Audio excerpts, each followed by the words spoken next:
Okay, during the break, I got like 2 independent questions about the roles of the priors in the Bayesian analysis. So if you want, we can discuss them actually before we go to this further talk about movement models, because this is kind of a central issue. Sorry for those who already discussed this in the break. Now you will hear it again. So the one question was that what's better in a Bayesian analysis compared to maximum likelihood analysis. Okay, and I think my answer to that question is that there is nothing better. Both are like equally valid statistical frameworks. I mean, some people have really strong opinions that Bayesian is better, like fundamentally, because of some, deep reasons. Some other people have the opinion that maximum likelihood is better for some fundamental reasons. I don't think there is. I mean, to me, there is no such difference. So, but there are 2 practical reasons why Bayesian methods are often, why I personally apply them more than maximum likelihood. And one is that it's easier to fit them to complex models because you have these MCMC methods. Okay? So if you have hidden variables, which, if you do maximum likelihood, you should integrate over all the hidden variables, which can be technically difficult to do. But with MCMC methods, it's more easy to do. And now, as we discussed, you can apply these MCMC methods also for maximum likelihood. So those people who want to do maximum likelihood, they have realized that these are, easier methods, and they have kind of adapted these to maximum likelihood framework. Okay. Then the second reason why you might either love or hate the Bayesian approach is that you have this prior. Okay. So what's the role of the prior? First of all, to avoid this confusion, prior is not the same as this initial value in your MCMC iteration. So as I said many times, the initial value where you start from, that doesn't influence the results that you get at all, because you wait until you get rid of the transient. But the prior that you will assume, that influences the result. So the posterior will depend on the prior, because the posterior density is the product of the prior density and then the likelihood. Okay? So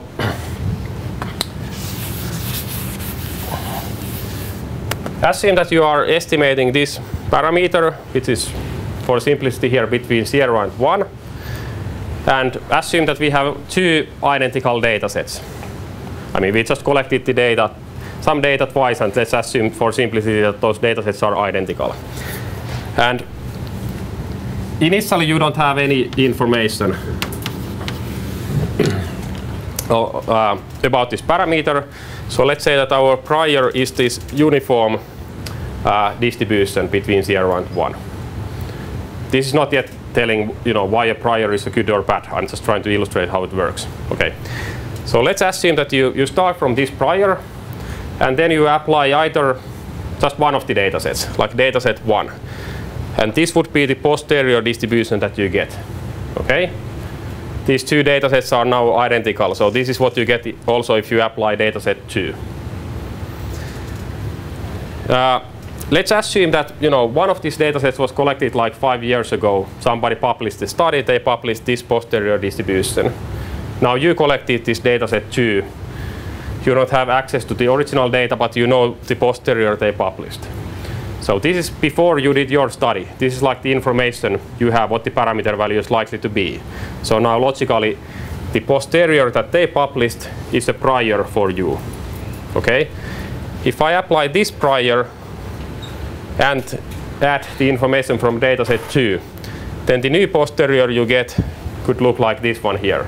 So this is what you get if you first use dataset 1, take the posterior out, consider that as a prior, and then add the information from dataset 2.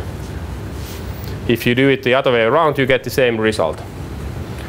You also get exactly the same result if you start from this prior and merge these two data sets, okay, and apply MCMC to the combined data set. So it doesn't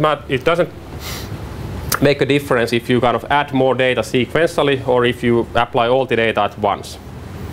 Okay, but in some cases, like in the case where you don't have access to the original data, or the data was collected using different methods, like this comes from mark recapture, the other one comes from GPS data. You don't want to write a big model that combines all of that. You just take their end result, their posterior, and use that as your prior. So can you do like this improves your result?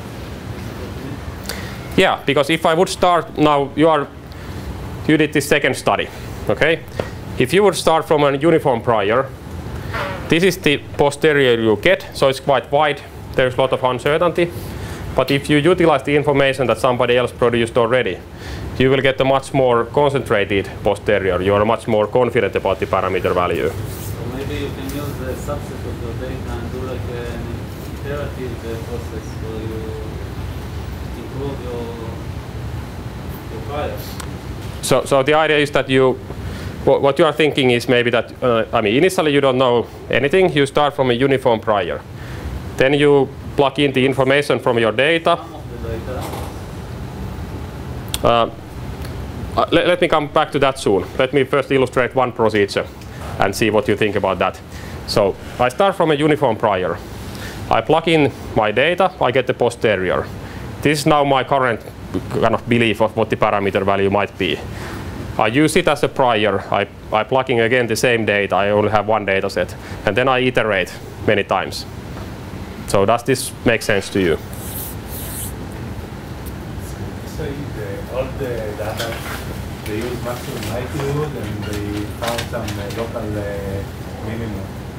And if you're using this local minimum that they found as your prior, and you have some other far away minimum, real minimum for the likelihood. You cannot go with the MCMC into the local minimum and stay there. I mean, can't you put their mistake data? Okay, so you didn't really reply my question. You asked another question, right? Yeah. Okay, let's go back to your question later. Let's first go through this thing. So that's something that might sound like logical to you, that you kind of repeat the procedure with your own data, but that's not allowed, because then you use the same information multiple times. So what happens is that you just converge to the maximum likelihood estimate, but the uncertainty about your parameter vanishes in the end. So in the end you are like absolutely certain that this is the parameter value, which is of course wrong. So this is something you shouldn't do. Okay, but still. Can you repeat this? So this is the wrong procedure. That let's start from whatever prior you start from, plugging the data. Now we have only one data set. Plugging the data, get the posterior, use that as the prior, plug in the same data, get the new posterior, think that that's the prior, again repeat this procedure. So what then happens is that you just converge to a point estimate. So you treat parameter uncertainty in the wrong way. Okay, but then coming back to your question, you are saying that you have one data set, but you partition it. Kind of cross-validation. Well, I think there are different things, yeah. Or then you use different subsets of your data subsets to improve. Okay, this can mean at least two things. So one thing is that you might take a subset of your data, fit the model to that. What comes out you treat as the posterior that comes out you treat as a prior, then you plug in the rest of the data to improve that prior. Okay? That's absolutely valid to do, but there is kind of no need to do it, because it's the same thing if you know this is like subset 1, you first apply that, then you add subset 2, you get exactly the same result if you just use the combined data set to start with. So this is not cross-validation. This is like updating the information on the parameter value like bit by bit, but the end result will be exactly the same. The second thing which is cross-validation is that you always use the same prior, but you fit the model like separately to data subset 1, subset 2. Okay? And then you get two different posteriors. And then you see how they overlap. Okay, this is more like cross-validation.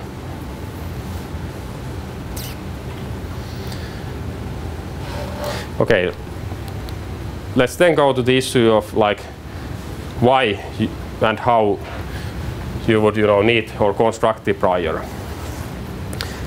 And often it's the case that you don't have any prior information. And then you can think that the fact that in a Bayesian analysis you always have to have a prior, that's a problem, because you don't have any prior information. So then what you do is to use an uninformative prior. Okay?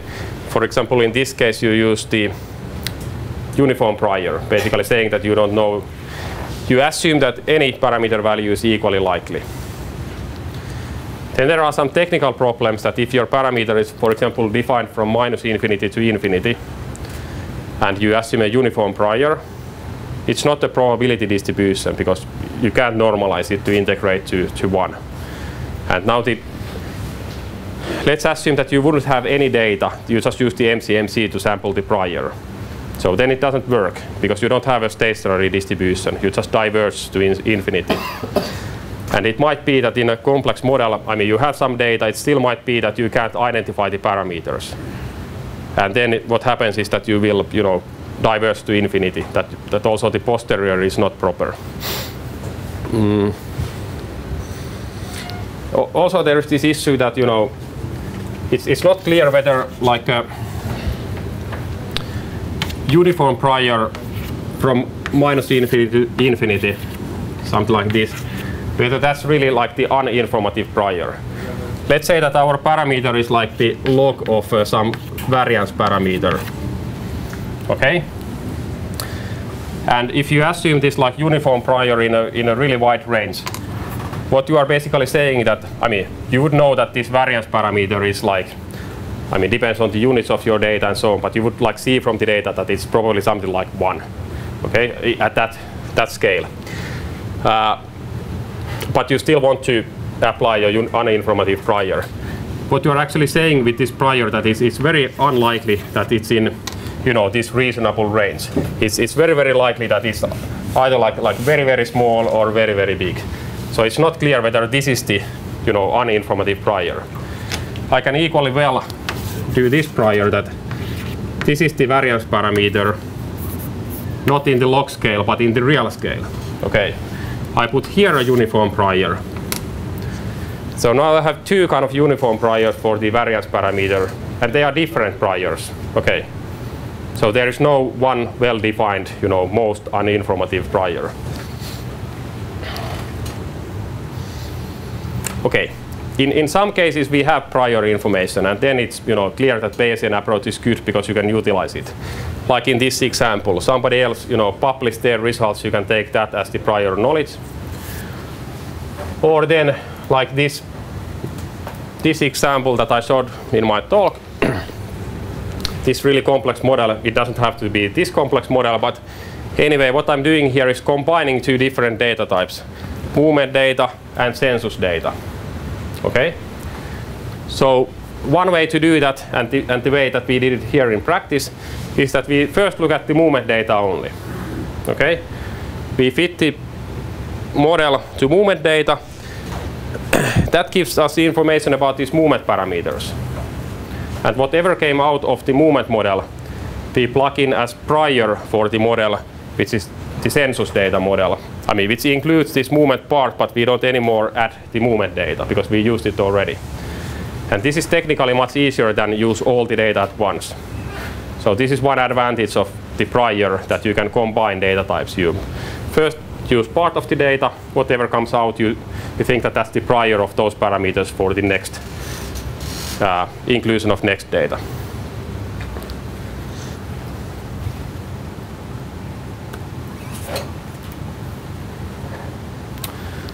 Okay, any more questions or comments or discussion on priors?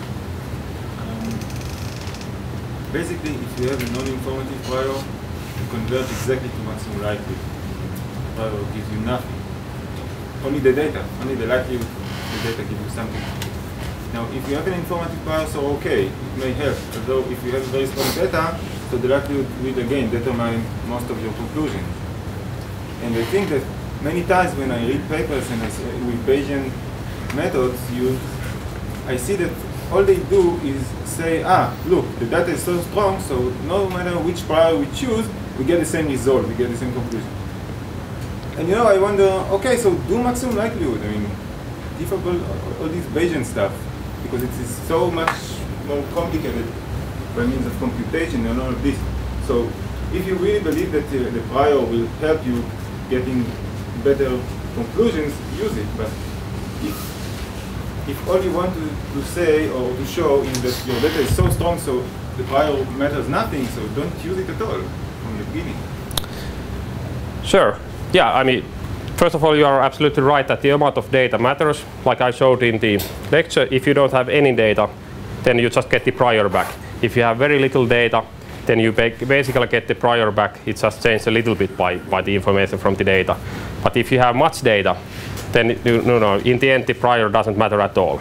So often, as you said in Bayesian analysis, you check what is the sensitivity of the results to the prior. And this is something that you especially want to do if you don't have true prior information. Okay? Yes, I agree that you can equally well then apply maximum likelihood methods, and as said, I'm equally happy to use them as Bayesian methods. But for practical reasons, like in this complex model that I just showed, I don't know how to do maximum likelihood in that except using MCMC methods. Yes, but you can do that. You can use MCMC or the Metropolis algorithm with maximum likelihood just to find the maximum likelihood destination. Yes, sure.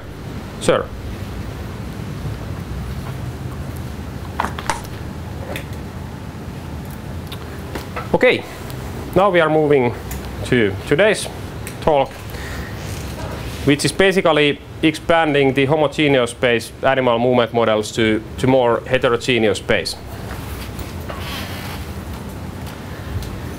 And as you might remember, this slide, all models are simplifications of reality.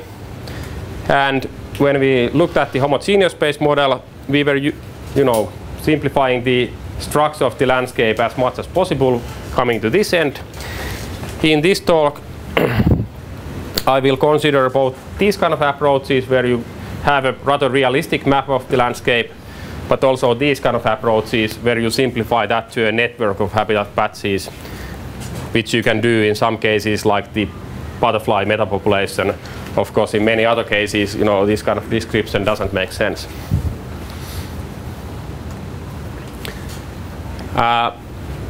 Just to remind about the homogeneous space models that we discussed already, I'm quite much going to concentrate today on these diffusion models, which only have like one parameter per habitat type, which is like the spread rate of the individual.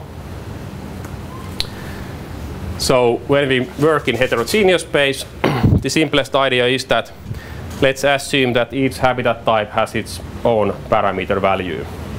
Oh, by the way, you can of course, classify the landscape into discrete set of habitat types as done here, or then you can assume that there is some continuous variation in the landscape quality.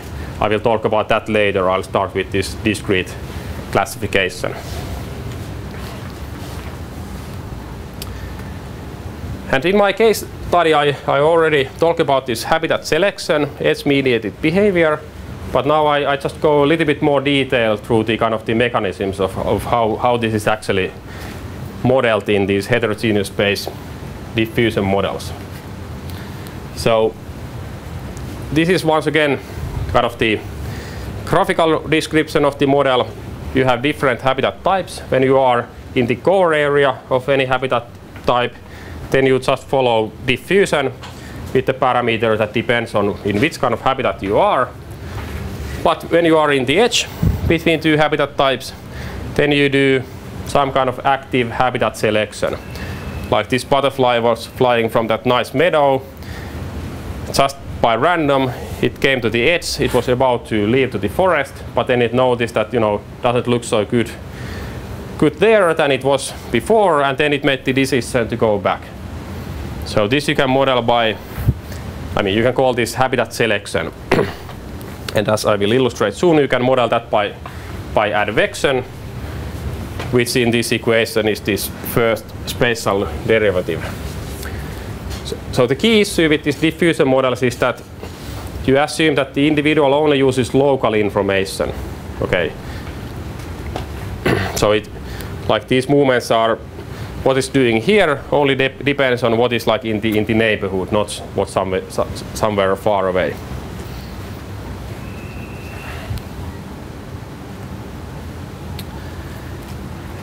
And this is one way to model that habitat selection, this advection process.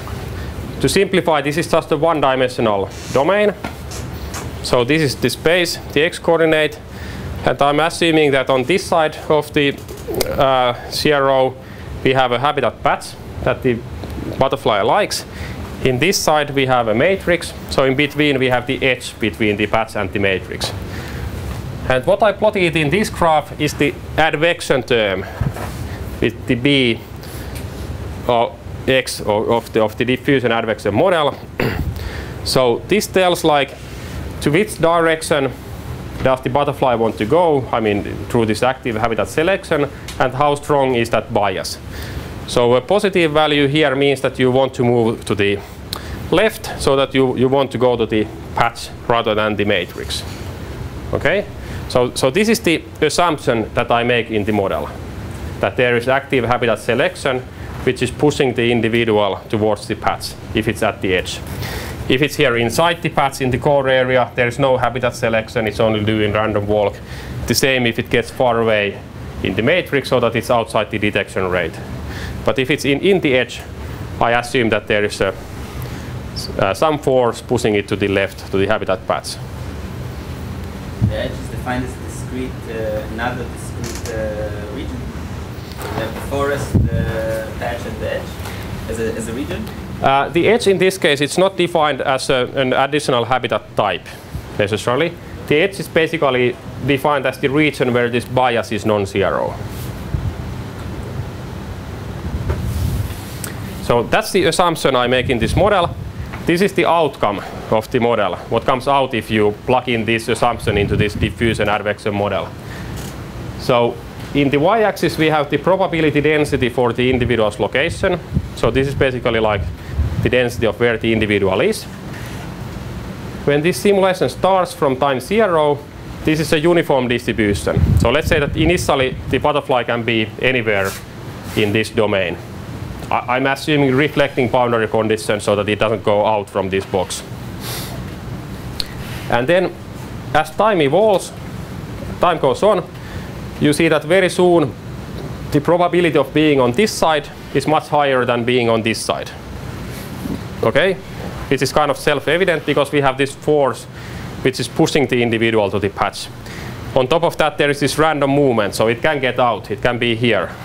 But there is some force pushing it to that direction. Okay.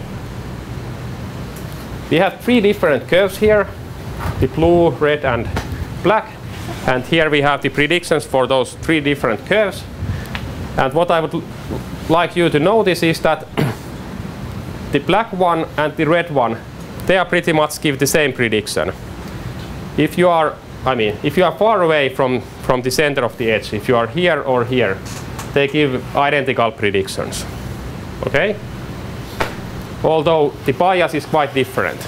So in the red curve, I assume that the edge is kind of wide, but the bias is not very strong at any given location.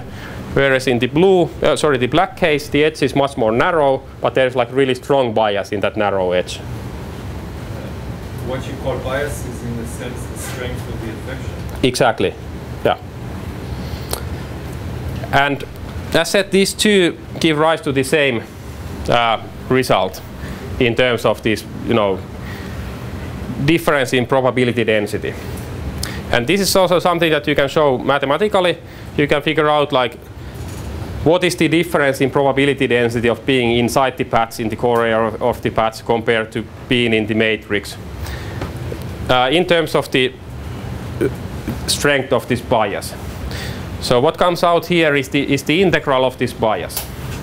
Okay? And the reason why those black and red curves are the same is because if you integrate this black or red over the edge, they give the same value. Okay? If you integrate this blue curve over the edge, then you get a bigger value, so that gives you a bigger density difference there. Also, can you show the previous graph a second? I just wanted to see the detail.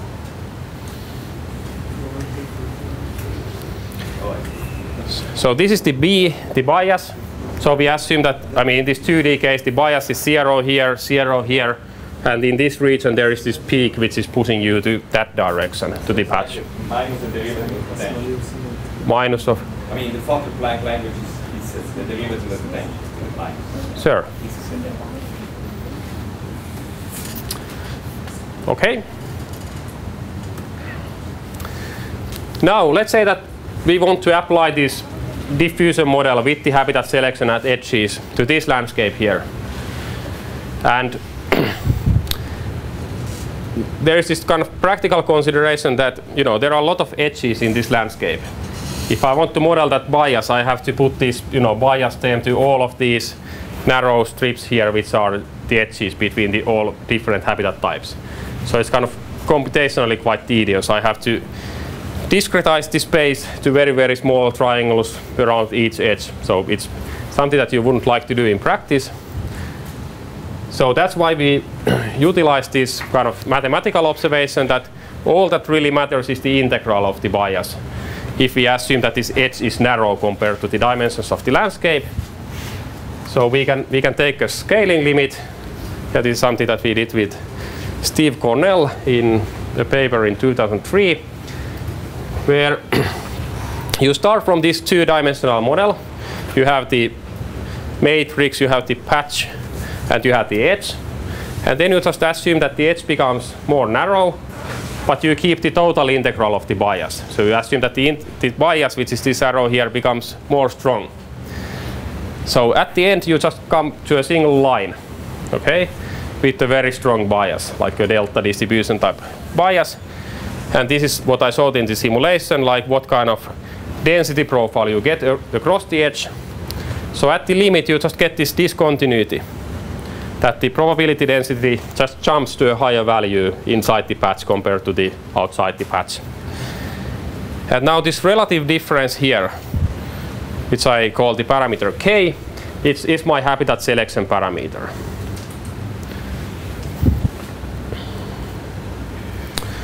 Okay. So in the end, after applying this scaling limit, I end up with this model which I talk about in the case study, where in this rather kind of complex landscape, I only have 6 parameters to describe butterfly movements, these habitat-specific diffusion rates, then these habitat selection parameters K, which are where the density difference is across the edge, and then the mortality parameter. Yeah, just one, I mean, for the mathematically oriented people, I could say that what we end up here is a matching condition across those internal boundaries. So the matching condition says that the probability density is discontinuous, but then the flux, which is like the derivative of the density, that is continuous. Because if the flux would be discontinuous, then, you know, individuals would die or be born exactly at the edge, which I don't want to happen. Okay. Any questions about this habitat selection model before I move on? Also, so I mean, if you actually have a real scenario, I mean, a real landscape, so the relative strength of your selection, I mean, the units are arbitrary, just a qualitative effect, right? Yeah, I mean, when fitting this to data, let's say in this real example, I might get this kind of results that, you know, K, which is this habitat selection parameter for the, let's say, for the patches. is 1. I mean, one of these I can normalize to 1 because only relative values matter. And then let's assume that we only have like patches and matrix. Then k for the matrix is, for example, 0.001. This would mean that, you know, if you do a field study, you sample butterflies inside patches and then in the matrix, kind of per effort. If you use the same effort, you are likely to find, you know, 1,000 times more individuals inside the patch than in a matrix, which is a pretty realistic value for many specialist butterflies. That, you know, if you go to a cultivated field and just sample the butterflies, you just don't see them at all. But occasionally they go there because they disperse between patches. Okay, maybe one more word about this expression here. So, I mean, this is my k parameter, the density difference.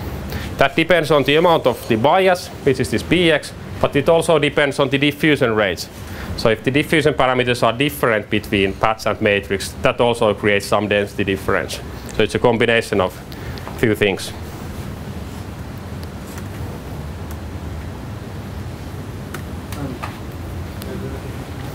So if you get this complement, so you don't consider a detection rate or something? I mean, you either have a lot of them or...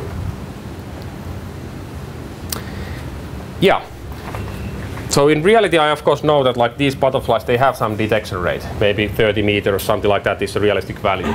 But if I have this kind of capture-recapture data, I have no chance of estimating that detection radius. So then it's a good idea to simplify the model to get rid of these additional parameters that you cannot estimate. Yeah. Okay. So there's no gradient. There is there a lot of them?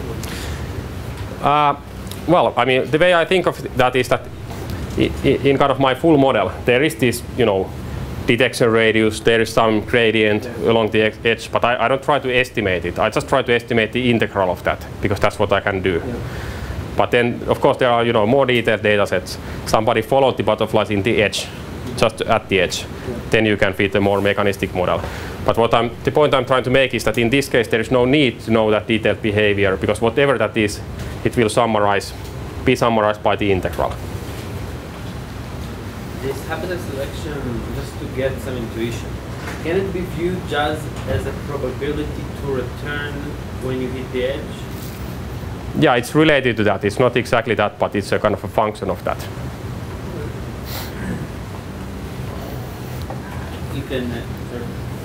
Can't you estimate this k by just, which is the combination of this the diffusion, and just by doing to see how many you find in a patch and how many you find in a matrix, just to see the numbers, and then just get this without estimating the integral? Yes, you can. If you have that kind of data, then you can. But often, you know, like in the case of this Glanville fritillary butterfly, where we have these patches and the matrix between those, I mean, if you talk to the biologists, they don't want to sample in the matrix because they never see it there. Okay, so it's actually very difficult to estimate it in that way. I still encourage them to sample a little bit in the matrix, because, you know, then you have hard data that, okay, they are not there. If you don't sample, if you just tell that, you know, they are not there, then you have to plug that into the prior.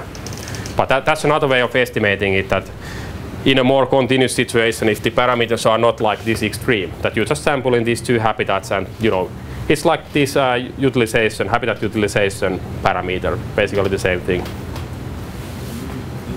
Maybe you told it already, but I'm not yet concentrated. How the habitat selection parameter gets into the diffusion equation? By means of boundary conditions or something? Yeah, okay. So I didn't tell that in. I understand how mortality gets in. Yeah. With the component of reaction. Habitat selection. Yeah, that's a good question, because I didn't write down the equation for that. I haven't shown it. I just said it verbally, that it's a matching condition for these interior boundaries. I assume a matching condition which is like discontinuous probability density, where the amount of discontinuity is this parameter k, and continuous flux. So it's an interior kind of boundary condition, matching condition. So that's the way it's technically done. Okay. And by the way, these kind of models, like these diffusion models, you can solve, for example, in MATLAB quite easily using the standard packages. But at least at the time when I did this research, you couldn't implement this matching condition in MATLAB. That's why I ended up writing all the code myself. So that's like the non-standard part of the model. But I think that's biologically like very, relevant part. Habitat selection is something that many animals do. Okay, next I'm just gonna talk about, further details, what else you can do, what kind of things you can add to these heterogeneous space diffusion models. Many of these are described in this book chapter that we wrote with Elizabeth Krohn. You can model corridors. So one way to model a movement corridor is to say that, okay, it's this kind of a narrow strip of habitat. And so here we have like, some whatever habitat, here the same habitat. But this is a corridor, a movement corridor, which is basically an area which attracts the individual. So it likes to get there, and it likes to be there, and that's why it's doing some kind of one-dimensional random walk in the corridor, which is then directing the movements. So how can we model this? Well, we can model this simply by assuming that at these two edges of the corridor there is habitat selection, which is pushing the individual inside the corridor. Okay, that's like my definition of a corridor. It's an area, this kind of narrow strip of habitat, which has to which the individual has a higher habitat preference than to the areas next to the corridor. Okay, here is the same issue that again this corridor can be quite narrow compared to the dimensions of the landscape. So you can take the same kind of a scaling limit. You can let this corridor become just a line, assume that the habitat preference increases at the same time, so that you end up to a non-trivial limit. I will illustrate that with another graph later. The same with the barrier. It is this kind of narrow strip of habitat in this case, where you have almost a reflecting boundary condition, so that this individual is kind of approaching the barrier by random walk, but it's basically reflected back. I can achieve this by saying that the habitat preference for the barrier is really low. But if I hit this edge many enough time, eventually I might go through. Again, we can take this kind of a scaling limit where we scale the width of the barrier to 0. This is how they look like in practice in a 2D simulation.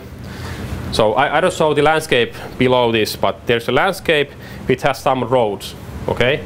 And that's why the discretization looks like that. If I just apply simple diffusion, this is what I showed already. This is how the probability density evolves. Just to understand, the animal can move only on the roads between these points? This is how it works? In the case with corridors. No, in this simulation. In this simulation, I forget first about the roads. This is just a simple diffusion without any corridors or barriers. Okay? No, I mean, what are these lines? You will see soon. Okay, so now it's homogeneous space. This is what I showed already. If we have diffusion with corridors, then, so in this landscape, I didn't draw them, but we have some roads, some lines, one-dimensional lines. Okay? And they are reflected by the discretization, by these triangles. So these triangles is something that I only use to achieve this numerical solution. So what you now see here is that, like here, there is a high likelihood that the animal is following this road. Okay? I assume that they have a high preference for the one-dimensional roads, and if they are on a road, then they move fast. That's why it's more likely to get far away if you are now, you have the roads in the landscape. So you can think that the movement is kind of a mixture of one-dimensional and two-dimensional movements. That, this is my road. I'm doing a random walk in 2 dimensions. I hit the road, I like it. Now I move just along the road in kind of 1D random walk. But there is a probability rate at which I step out of the road. Then I do again 2D random walk. So in this graph I show how the probability density for the location evolves in this kind of a case. Okay, let's then assume that those same roads, they work as barriers. So this is what happens in that case.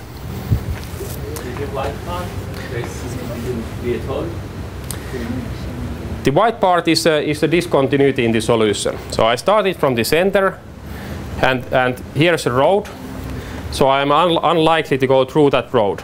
That's why it's not zero. It's just a discontinuity that I jump from a higher value to a lower value. Okay. So I start from there's some road here. I start from here. After a finite time, it's less likely that I'm in this spot behind the road than that I'm, let's say, in the same distance to the opposite direction, because this road acts as a barrier. Okay?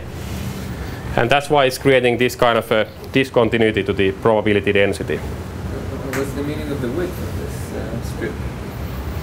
The width of this one. It's basically, if I draw the profile of that this is like x coordinate. This is like where the road is. This barrier. is Barrier? Yeah, the road which is now assumed to be a barrier. And this is my probability density profile. So I started from here, so it goes something like this, decreases with distance. But now it drops exactly where the road is to a lower value, and then continues like that. So this discontinuity here is what you see as the white area there. So the width of this strip is proportional to the width of the discontinuity, the width of the jump? Yeah. Okay. There is a kind of a biological aspect to that? Yes. It's pretty straightforward biological interpretation that if you have a barrier, you start from the left side of the barrier, you are not likely to be on the right side of the barrier. You are not likely to cross the barrier. You cannot. It's not Well, I mean, this is not an absolute barrier. You can cross it. I mean, otherwise it's trivial. It's just a reflecting boundary condition. But the barrier in this case is something like this, that you are not likely to cross it if you hit it. But there is some probability by which you go through. So why is that discontinuity and not a very steep slope? Yeah, that's a good question. I mean, it's not obvious. You have to do some mathematics to figure out what's the solution. And an important point here is that this discontinuity, the amount of that is decreasing over time. So if I would run this simulation until infinite time, it would disappear in the end. Because in the end, it's possible that you eventually you go across the barrier, and then again after a long time you might go back. So eventually things average out. The barrier doesn't play a role in the stationary state, only in the transient. So in that sense it's very different from a corridor.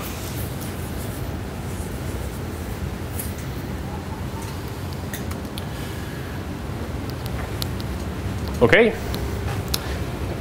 This is something I mentioned already earlier, that we have these, in the general framework, we have diffusion, advection, reaction models. So diffusion meant just random walk. You start from here. You can think that this is like the 50% quantile of where you are likely to be in the next time step. If you add advection, then you start from here, but your expected location in the next time step is a different one, because there is some force pushing you to a given direction, like habitat selection or home range behavior, or tendency to return back to the home range center, or wind pushing you to one direction, or whatever ocean currents is, or magnetic field. Then we can have mortality, and then we can have this kind of anisotropic diffusion, which meant that you are moving faster in some directions than in some other directions. So let's see what's the time. Okay. So what I'll next do in this example, which is probably as far as I get today, is to illustrate to you how you can use these components to build some biological assumptions into diffusion models. So this is a hypothetical example of how you might model movements in the case where you have actually continuous variation in landscape structure, quality, whatever you like, rather than this kind of discrete classification to habitat types. So these contour lines that we see here, they are really the topography of a landscape. This is one real landscape from the Rocky Mountains, I think. So these are like the hilltops, and you have the valleys. And let's say that, I mean, this hypothetical example is based on the observation that wolves in this area, they tend to spend more time in the valleys than in the hilltops. Okay? And then we wanted to kind of explore that why could that be the case. So what kind of models would produce that pattern, that you spend more time in the valleys than in the hilltops? Okay. In these graphs, I represent diffusion by a circle or by an ellipse if I do anisotropic diffusion, so that the size of the circle tells like the rate of movement. You can't really see them well, but here I have some arrows. So they represent the advection part of the model. Okay, which is like the force pushing you to some direction. And then I have these colors like white and dark color. This is my habitat selection parameter, how much you prefer some habitat. So in this panel A, the diffusion rate is the same everywhere, the same size of the circle. There is no advection, there are no arrows, but the color changes. It's darker here in the valleys than here in the hilltops. So in this case, I simply assume that they prefer the valleys over the hilltops. They somehow sense the altitude, and that's what they care about. They like more low altitude than high altitude. Okay, this seems to be like a very straightforward explanation. I mean, this should produce the pattern that they spend more time down there. In panel B, I assume that the diffusion rate depends on the altitude. So now it's all white color. There's no like inherent preference for any altitude. But if they are high up, they move faster than if they are down in the valley bottoms. But why is the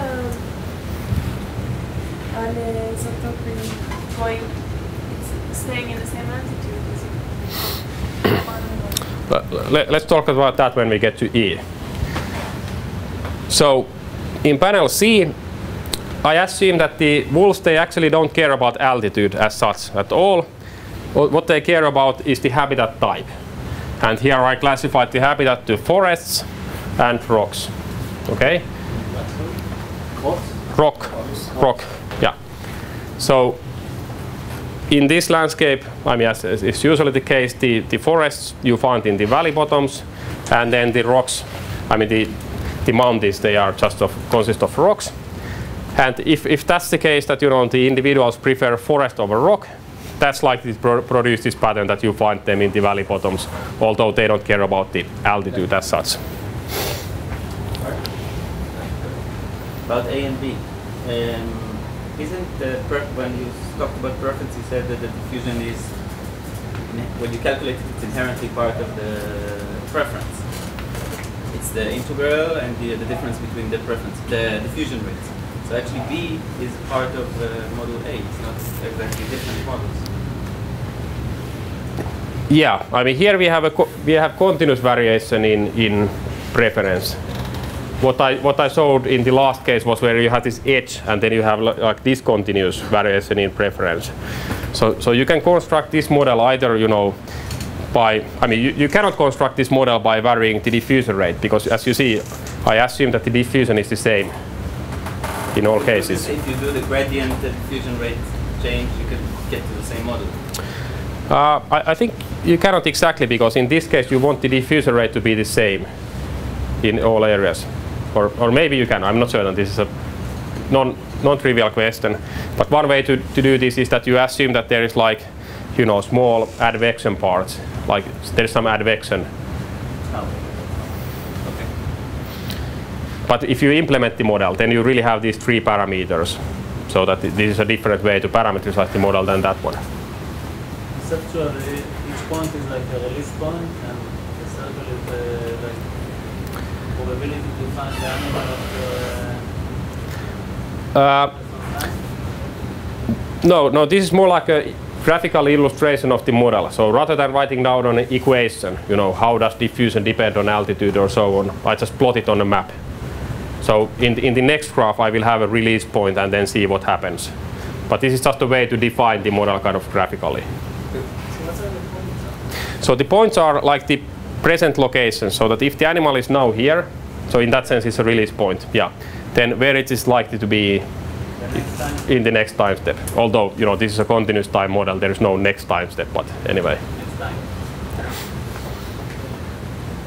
Maybe I just don't see from the distance, but how is this preference in C or in A, on altitude or on cover, how is it expressed in the circle? Is there an arrow? No, the circles are the same. So preference is shown here by the color. Okay, so dark color means high preference. So here they have a high preference for forest, low preference for rocks, and nothing intermediate. Okay, here there is continuous variation in preference. So they prefer, it depends on altitude. They prefer more the lower is the altitude. No, yeah, but I understood that, but what I mean is that like the circles are the same in both habitats, so they're still likely to be outside of the, if you have a circle that's right at the edge, they are likely to be in the preferred habitat as likely as they are in the non-preferred habitat. I would expect maybe to see smaller circles at the edges or arrows with advection. So this habitat selection parameter, which is like the preference, as you remember, I defined that by taking the scaling limit. So the edge is it's just a line. That's why the circles don't look different at the edge. But this is exactly what you should be now doing, thinking of what happens in these kind of models. So you will soon see how the model behaves if you define it this way or that way. Here you show discrete space. In the model you do gradient and continuous space. Yeah, the model is defined in continuous space, but I just show how do these parameters of the model look like in a discrete grid, because I can't plot them for all locations. But the model is in continuous space, continuous time. Okay, in this case D, we have realized that there are some roads in the landscape. There are these lines here, and they are mostly on the valley bottoms, of course. The roads are not go over the mountains. So let's assume that the individuals, the wolves, they like to follow these roads. Okay, maybe that leads to this pattern that we have observed, that they spend more time in the valley bottoms than on the top of the mountains. So in this panel, I'm assuming that these roads work as corridors, but otherwise there is no difference in movement behavior whatsoever across the landscape. Now we come to panel E, where I assume anisotropic diffusion, where the amount of anisotropy depends on the slope. So I don't know if that's big enough really to see it, but what's happening there is that we have these contour lines. So this is the mountain top. Here we go towards the valley. So the diffusion parameter, it looks like this. So what is this assumption about? Can you interpret it? Why would I make it? It's easier to go. Follow the same line. Exactly. I'm saying here that maybe they like to follow the contour lines. Maybe they don't like to go up and down because that consumes more energy. And note that this is different from saying that there's like advection in this direction, because they are equally likely to go to right and left, but they just like to follow the contour lines. And I'm assuming that, if you have like very, very steep slope, lot of a strong gradient, then this is really narrow. But if you have a flat area, then you come back to circle. Okay? Wouldn't this be like a local minima when you're up high on a contour line?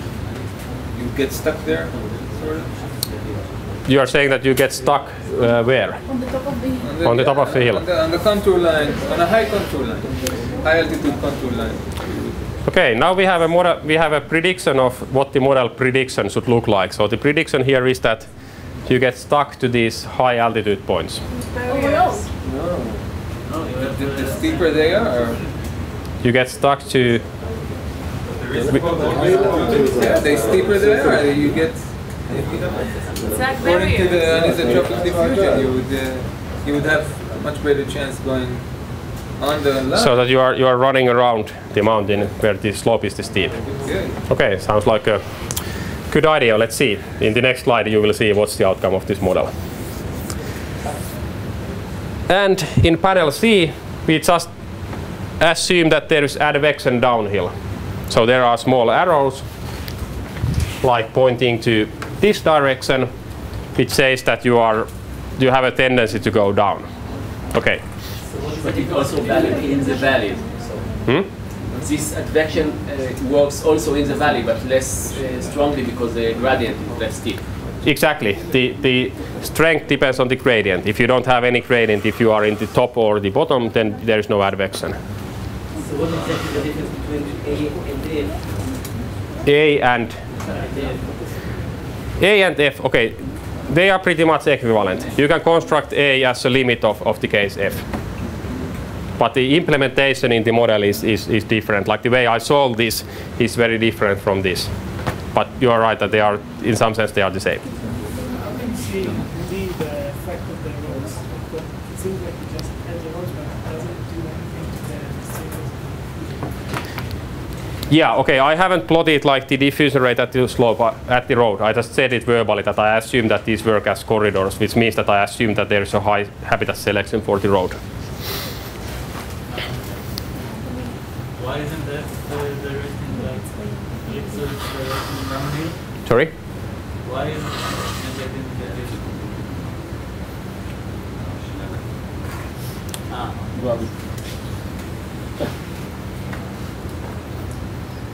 Okay, so now the model definitions I hope are clear, and we can see what are the predictions of the model. And in particular, like which models produce the pattern that you spend more time in low areas than high areas. And no. The purpose of the model is to understand why you will spend more time in ground, right? But none of the processes that you include in the model are, I don't know, logical or Yeah, I mean this is the motivation for this example is like this is like a toy example. This is more like to see what kind of models you can construct from diffusion, advection, reaction models. But let's say that one reason why you might do this kind of an exercise is that you would have like competing hypotheses of what's producing your pattern. And then these would be like competing models that you could fit to your data and see which one makes the best job. Or then you can do without data this kind of a theoretical exercise that I'm thinking that all of these should lead to the pattern that they spend more time down there. But is that really the case? Like now you are arguing that that's actually not the case in this panel E. I don't know what the rest of you are thinking, but maybe it's not like fully trivial. What's the answer? Are we looking at the steady state or on the transient? Both, but let's say both. But we assume that the pattern that we see is a steady state, right? The wolf being... Let me switch to the next slide. Then you see what we are doing. So what I'm doing in this example is to release the individual just from one spot. I mean, we could look at many kinds of quantities, but let's now release it from here and simulate the model for some finite time. So we have some single realization of the movement track. That is the black line. And at the same time, let's calculate the probability density of where the individual is after some finite time. So I'm looking at the transient. That's shown by these colors. So the more darker is the black color, the more likely is that the individual is there, let's say, after 2 days. Okay? So what you see in this graph is, of course, that you are more likely to be always like near the release point than far away from the release point. But that also the structure of the landscape is influencing the pattern. So in panel A, model A, we simply assume that they prefer low altitude. And that's what you see. You more often find them in the low altitude than high altitude. In panel B, we assume that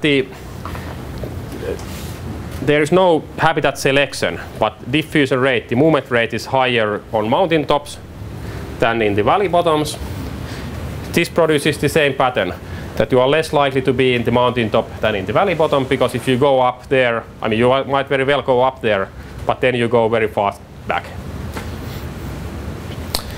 In panel C, you had this preference for forest over the rock. Again, here you spend more time, of course, in the valley bottoms because you have more forest here.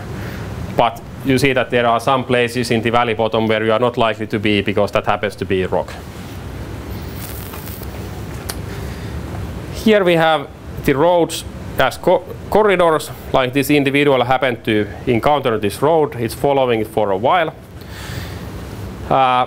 So in that case, it's quite likely to find the individuals at the roads, but otherwise it's not more likely that the individual is like in the valley bottom than in the hilltop, because it kind of balances out. If it's like, near the road, it's absorbed to the road for a while, and then it comes back to the road. So there is no like density difference between places near the road and far away the road. Only the road that goes to the release. The road that goes to the release point is earlier. Yeah. You see that it's very high likelihood that it's in this part of the road, but in this realization it happened to get here. Actually, it's a very narrow forest. It's the same as there, but it's only because it's very narrow. Yeah, exactly. Yeah. Here I didn't kind of take the scaling limit, so you can think that it's a narrow thing that you prefer. Why is the attraction of the road on the bottom right greater than the bottom left? No, the attraction is the same. It is likely to hit this road just by chance and then follow it. Yeah, you are asking like why this looks white compared to the surroundings. Yeah, this is a plotting issue. It actually shouldn't be like that. Yeah, I mean the road should always be more dark than the surrounding area. Yeah, so there's some problem with the plotting. Yeah, but so if I understand right, the reason that the road on the right is much darker than the road on the left, just because in many more realizations it hit by chance the right road and follow it for a long time compared to the left road. Sure. That's why the color here is darker than far away. But what we were wondering is that why is the color inside the road lighter than surrounding? So this is an error. Well spot. And I mean, you were absolutely right. In this case, when you have this anisotropic diffusion, so that you like to follow the contour lines to save energy, what you actually end up doing is just to be in the place where the slope is the steepest. You kind of get stuck there exactly as you said. So I don't think it's a good way to save energy to hang in this very steep slope all the time. Sorry? Unless you're an ibex. Yeah, but that can generate the pattern because there are more places that are downhill than. Sorry? There are more if the amount of area covered by valleys is larger than hilltops, then this pattern will generate a tendency to go, because the starting point are more likely to be in valleys. But it's also the slope, the steep slope. They like the steep slope, not the. Yeah, this model is pretty much the same as you have preference for steep slope. Yeah, I mean that you seem to imply that the conclusion from this is not does not fit the common the general finding that they prefer valleys. Mm-hmm. Right? That's right. But I think that it will, because the release points are more likely to be in valleys than I don't agree. I mean, like in this case, this is the valley bottom. So it's not very likely that the individual is here. It's likely to be there, where you have this steep slope. And even, you know, if I release the individuals to the valley bottoms, what I will see, for example, in this model or this model or this model, is that it will stay there. Whereas in this model, I will see that, okay, it finds this steep slope and then gets there. So it is very different behavior. Do you have a question? All of the individuals in the simulation were released for sample. Yeah. And is that also if the releasing point is the effect on the quantity to get? Yes, of course it has an effect. I mean, you see that you're more likely to be nearby. Yeah. So if you want to get rid of the effect of the initial release point, then you run this model to stationary state. Okay? And then you, like in this case, you see the pattern that, you know, this location has the same probability density as that location there, which is like at the same altitude. So then everything depends just on altitude. Okay, and finally in that panel where you have advection downhill, so there's always some force pushing you down, then obviously you end up spending more time in the valley bottoms than in the mountain tops. In this specific example, even if the release point would have been, let's say, on the upper right corner, because of the topography, all animals would have been, or many of the realization would have been attracted to the same corner. So I guess in this specific scenario, the starting point is not very important, or the topography is more important than the starting point. That depends on this time scale. You know, immediately after the release, okay, just the starting point matters, not the landscape structure. But after infinite time, starting point doesn't matter. It's only the, you know, landscape structure. So at an intermediate time, like here we show an intermediate time that both have an effect.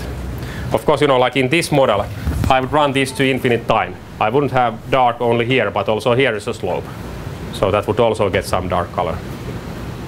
Yeah, but if you would have started just in the middle valley, yeah. So probably he wouldn't go up so much, you know. He would stay more in the valleys. If you would start the same rules, although he has more variation in the valley in directions, he's less likely to go up. Well, it's less likely to go exactly to this spot, but I mean, it could go to any of these, because you start your random walk here, you are applying isotropic diffusion because there is no slope. Yes. By chance, you get to one of these, and then you start to follow them. So that's how you get stuck there. That's why the probability density will be higher here than in the release point after you wait for long enough time. I think eventually the strength of the model is its ability to make predictions, but this is based on what you feed into it, what kind of parameters you took into account. So first, the definition of your observation has already put some kind of boundaries on the outcome. By the observation was defined as preference to the valleys from the hilltops, right? And rather than just, you know, trajectories in space. So how many actually, before you spoke about fitting, you know, to a model that has a lot of more parameters than your data points, how many parameters can you actually include simultaneously in such a model? Can you at all combine different modes?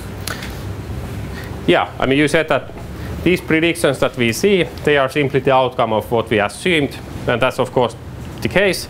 I mean, what you put in a model completely determines what comes out. I mean, that's not the case only here, but in any model. And you said that what we are doing here is just to, you know, predict. I mean, look at the very simple pattern. That's this observation that, okay, they spend more time in the valleys than in the mountains. That's right. I mean, we are not now fitting these models to data. We are just seeing if they replicate this pattern. This is not like a full research question. It's just one thing to look at to illustrate these models. If you have movement data, then now we have these are like mechanistic models. You can simulate these models. You can evaluate the likelihoods. You can plug these into the MCMC framework, Bayesian state space framework, and fit these models to data. Then how complex you can go, of course, depends on the type of your data, like how much you have data, how fine resolution you have in your data, and so on. But these models they are not overly complex. Like actually, this model has 2 parameters only. The same here, it has 2 parameters. Like let's say the mean diffusion parameter and how much that depends on the slope. This also has only 2 parameters. Same here. This has maybe 3 parameters. This has 3 or 4 parameters. So these are pretty simple models. So you can combine these to get a little bit more complex models.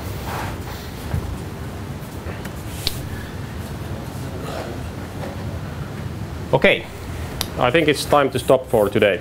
Thanks. Thank you very much. That's all.